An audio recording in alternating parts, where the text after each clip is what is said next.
Bonjour à tous, c'est Rosalio et on se retrouve pour une nouvelle vidéo. Une vidéo dans laquelle je vais vous parler de Harry Potter. Harry Potter puisque je me suis mis au roman récemment, j'ai commencé celui-là, Harry Potter à l'école des sorciers, il y a 2 jours, avant-hier soir. Et je l'ai fini assez rapidement pour moi. Et je voulais vous en parler dans cette longue série qui s'étend devant moi. Je vais montrer, je les ai tous là, c'est ceux de ma sœur en principe.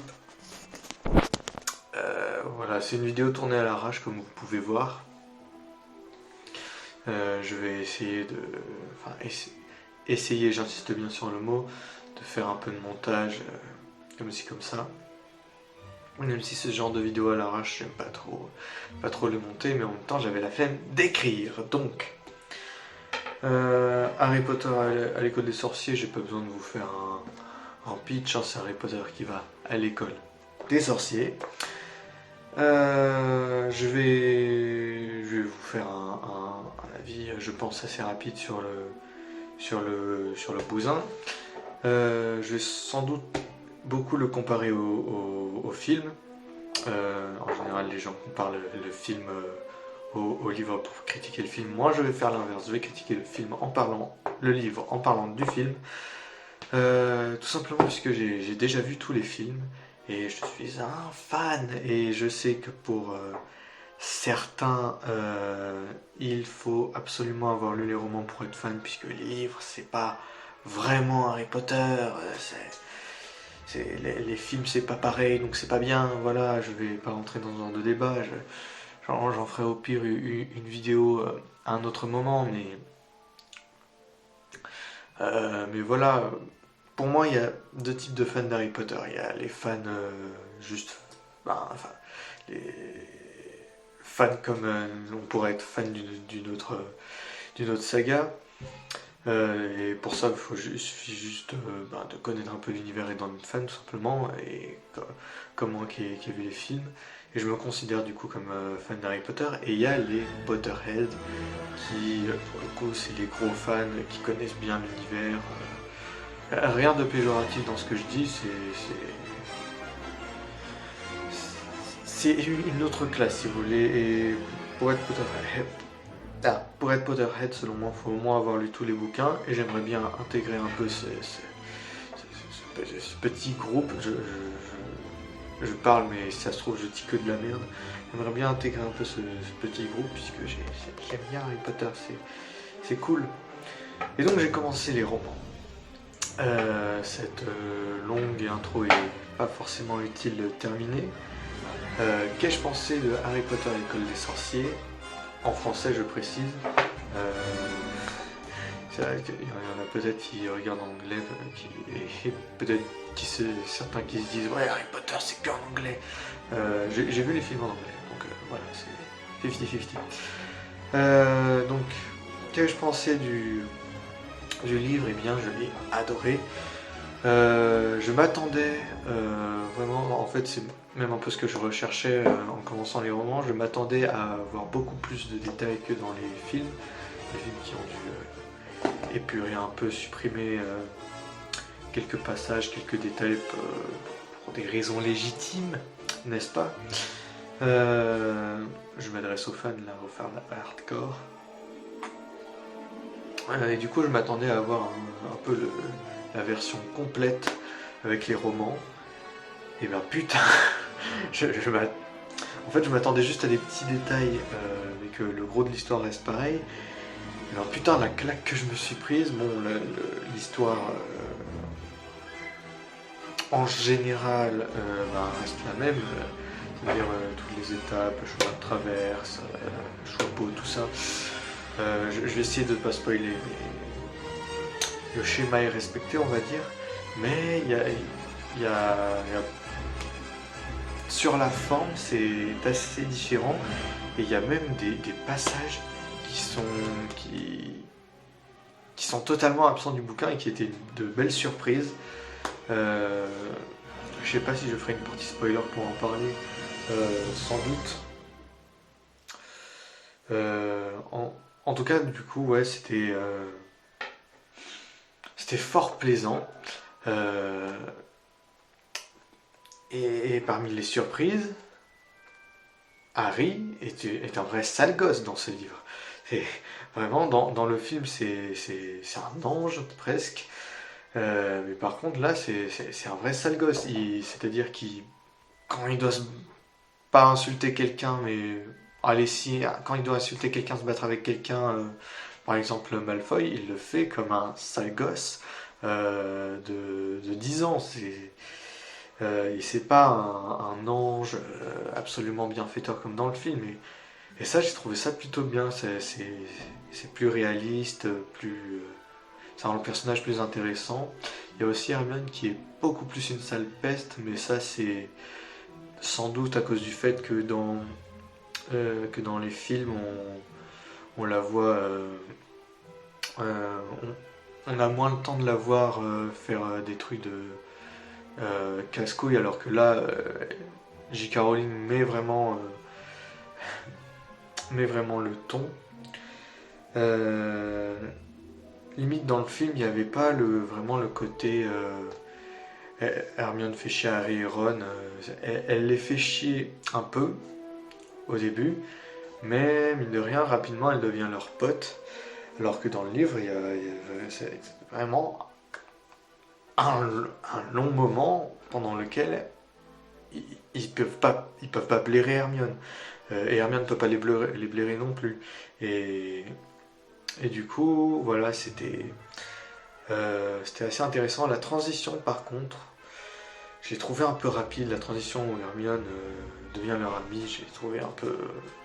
Donc cette transition psychologique est justifiée dans l'histoire, mais elle est un peu brute. On aurait peut-être pu passer un peu plus de temps là-dessus pour vraiment voir une transition progressive déclenchée par l'événement en question. Et à part ça, j'ai pas beaucoup de trucs à dire en plus. Ben, c'est mine de rien un livre assez simple. Je dirais pas qu'il est pour enfants et je pense qu'il est adapté à tout le monde. Euh, mais ouais, c'est un livre de découverte en fait. Il fourmille de détails et c'est ça qui est bien pour un livre d'exposition, disons-le. C'est que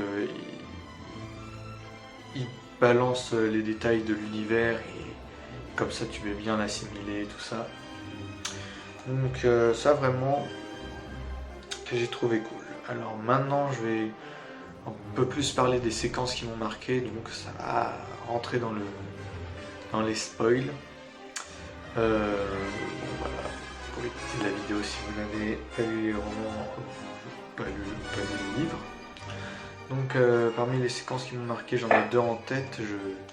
Ah oui, le début avec les Dursley est assez sympathique. Euh, Déjà on détaille la journée de Vernon et ses interactions avec le chat et avec les magiciens au tout début sont assez marrantes. J'ai bien aimé qu'il y ait ça parce que c'est absent des films, c'était pas forcément essentiel de le garder, mais c'est marrant. Euh, et après, il y a toute la nostalgie, c'est-à-dire l'arrivée d'Hagrid qui ferme bien sa gueule à Vernon. Euh, Ensuite, l'introduction est vachement longue. 6 chapitres qu'elle dure, avant qu'ils arrivent enfin à Poudlard. Euh, mais voilà, donc ben, les deux passages qui m'ont marqué, enfin pas vraiment, il y en a un qui m'a plutôt marqué puisqu'il était complètement inédit, c'est le passage avec le dragon. Dans le film, c'est juste ben, c'est juste que Hagrid trouve un dragon et puis voilà, on le voit 2 secondes alors qu'il est petit et ensuite on dit dans le film qu'ils ont dû le virer parce que c'était interdit. Et voilà, alors que là, il y a vraiment tout un chapitre où le dragon grandit déjà et ils essaient de le faire partir. Et je savais pas ça, donc c'était fort plaisant, petite découverte fort plaisante. Et sinon, il y a la fin où ils doivent aller rejoindre Quirrell, qui pense alors être Rogue. Quirrell pense pas être Rogue, là, donc les trois le trio légendaire pense qu'il s'agit de Rogue. Bref, ils ont une série d'épreuves, d'étapes à passer, le touffu, filet du diable, si je me souviens bien, les clés volantes, les échecs, le troll et les potions avec le troll qui est KO déjà. Dans le film, il y a juste touffu, filet du diable, clé et échec et c'est fini. Et dans le livre, à chaque fois j'ai envie de dire qu'elle a rajouté, mais non, elle n'a pas rajouté, c'est le film qui a enlevé. Ce qui n'est pas une mauvaise chose, attention, je vous vois venir. Je pointe bien, voilà. Ce qui n'est pas une mauvaise chose, je ferai sans doute une vidéo pour parler des libertés d'adaptation dans les films, avec l'exemple d'Harry Potter. Parce que j'ai des choses à dire sur le sujet, putain, des choses à dire à certains fans un peu trop passionnés. Mais pour l'heure, revenons-en à ça. Oui, donc, la fin avec les différentes étapes, les différentes épreuves, on va dire. J'ai bien aimé du coup découvrir qu'il y avait aussi... qu'en fait, il y avait l'épreuve des potions mise en place par Rogue, et il y avait une épreuve par professeur. Et j'ai trouvé ça vachement cool, parce que pour moi, ça avait un petit côté manga, un petit côté shonen, avec shonen slash jeu vidéo, avec le côté combattre à chacun son tour. C'est compliqué, affronter chacun son tour une épreuve reliée à la personnalité d'un méchant, donc différente selon les méchants, avant le boss final. Sauf que celle-là, c'est pas des méchants, c'est l'épreuve de Poudlard. Mais du coup, un petit côté Fairy Tail où on va à tour de rôle affronter les sbires avant d'arriver au boss final. Et du coup, ce côté, chaque épreuve correspond à la personnalité d'un prof. J'ai bien aimé, t'as touffu pour Hagrid, les filets du diable pour Shura sans doute, Flitwick je crois que c'est les clés, McGonagall c'est les échecs, Quirrell c'est le troll, mais du coup on n'a pas vu le passage du troll sans doute puisque ça aurait fait doublon avec le passage dans les toilettes des filles, et enfin les potions avec Rogue. Et rien, pour Dumbledore c'est dommage, ça aurait été logique pourtant,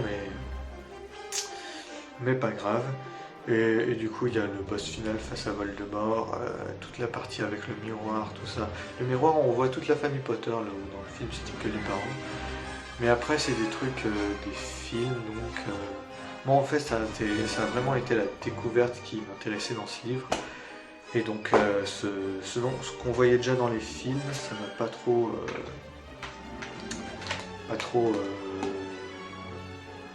je vois pas l'intérêt d'en parler en fait. Il y a aussi Malfoy reste le même, à part qu'on insiste plus sur son côté connard. J'ai l'impression qu'il passe plus pour un connard dans ce livre là avec Crabbe et Goyle. Crabbe et Goyle qui font vraiment du coup ces gardes du corps, là où dans les films ils faisaient plus de la figuration, ils étaient plus les deux mecs qui étaient là pour lui donner raison. Là c'est vraiment ces gardes du corps, donc je trouvais ça assez marrant. Bref, c'est tout ce que j'avais à dire globalement. C'était une lecture très cool. À terme, je pense que je préfère le roman au livre, pour celui-là en tout cas. On verra pour les suivants, puisque là il s'agit plus d'histoire, de détails de l'histoire, puisque les films, les deux premiers sont réalisés par Chris Columbus et pas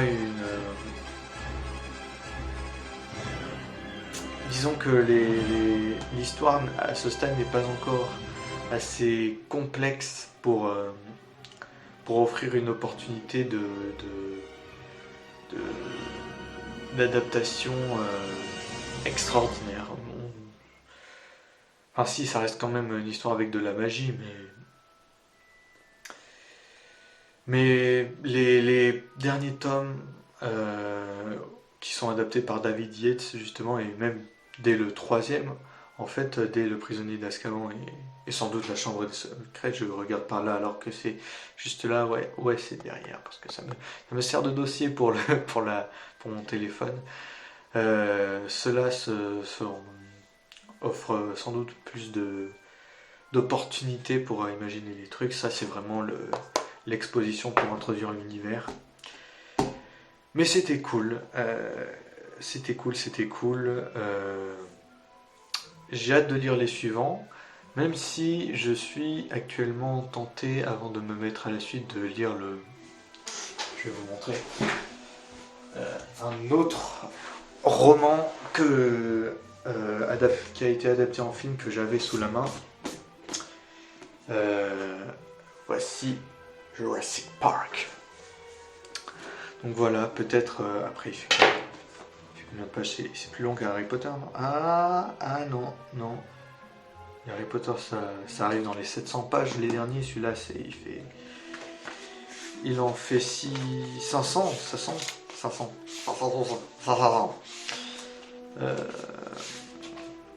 Ouais, 501. Donc je verrai ce que je fais. Bref, j'espère que vous avez apprécié cette vidéo. Sans doute j'en ferai une critique aussi. Ça pourrait être intéressant. J'ai bien aimé parler de ce roman, parler de Harry Potter. Harry Potter qui est une saga magnifique. J'en ai d'autres, d'ailleurs, qui traînent un bas, je vais vous montrer. Je ne sais pas si ça vous intéresse. Vraiment, au cas où, j'ai le coffret Five Nights at Freddy's, je suis fan du jeu vidéo. Et là, pour le coup, c'est les livres qui sont pas tirés du jeu vidéo, mais qui sont...